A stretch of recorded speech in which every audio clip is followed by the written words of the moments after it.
আসসালামু আলাইকুম রহমতুল্লাহি ওয়া বারাকাতুহু। চাল পড়া থেকে বাঁচার উপায়। আপনি শয়তানের ধোঁকায় পড়ে চুরি করে ফেলেছেন। আপনার এমন অবস্থা হয়ে গেছে যে আপনি চুরি করার পরে আপনি আল্লাহর কাছে তওবা করছেন, কান্নাকাটি করছেন।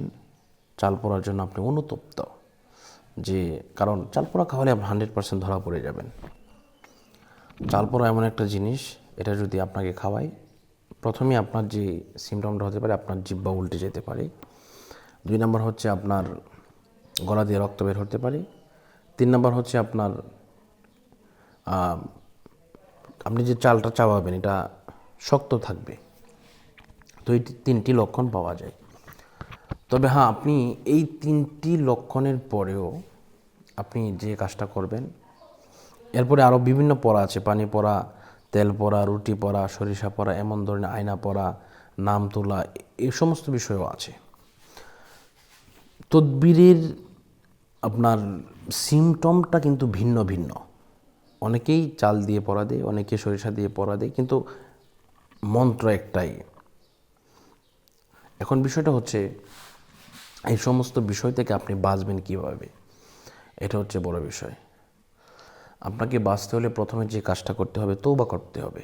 আল্লাহ পাক বলেছেন, ইল্লা মান তাবা ওয়া আমানা ওয়া আমিলা আমালান সালিহা ফাউলাইকা ইউবাদদিলুল্লাহু সাইয়্যাতিহিম হাসানাত ওয়া কানাল্লাহু গফুরুর রহিমা। ইল্লা মান তাবা, যদি কেউ তওবা করে, ওয়া আমানা, এবং ঈমান আনয়ন করে, ওয়া আমিলা আমালান সালিহা, এবং আমলে সালিহা করে, ফাউলাইকা ইউবাদদিলুল্লাহু সাইয়্যাতিহিম হাসানাত, আল্লাহ পাক রব্বুল আলামিন ওই বান্দার গুনাহগুলোকে নেক দ্বারা বদলায় দিবেন, পরিবর্তন করে দিবেন। সুবহানাল্লাহ। এজন্য আপনি তওবা করলেন, তওবা করার পরে তদবির করাতে হবে, 100% তদবির করাতে হবে। আপনি যদি তদবির না করান, তাহলে আপনি চাল পড়া, আপনি তওবা যতই করেন, আপনার চাল পড়া খাওয়ালে আপনি অবশ্যই ধরা পড়ে যাবেন। এজন্য তদবিরের জন্য ইনশাল্লাহ যদি আমার সাথে যোগাযোগ করেন, আমি 100%ভাবে তদবির করে দিতে পারবো।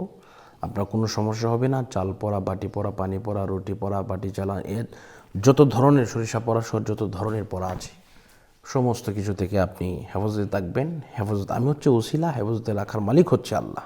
যেহেতু আল্লাহ পাক বলেছেন, ফাল্লাহু খায়রুল হাফিজ ওয়া হুয়া আরহামুর রাহিমিন। আল্লাহ পাক রব্বুল আলামিন আমাদের সকলকে কবুল করুন, মঞ্জুর করুন। আমরা যে পাপটা করেছি, এটা যে বুঝতে পেরেছি, এমন পাপ আমরা কোনোদিন করব না। এই সমস্ত চুরিধারী থেকে আল্লাহ পাক আমাদের সকলকে হেফাজত করুন, ঈমান আমলকে হেফাজত করুন। সকলের সুস্বাস্থ্য এবং দীর্ঘায়ু কামনা করে আজকের মতো এই পর্যন্ত বিদায় নিচ্ছি। আসসালামু আলাইকুম ওয়া রাহমাতুল্লাহি ওয়া বারাকাতুহু।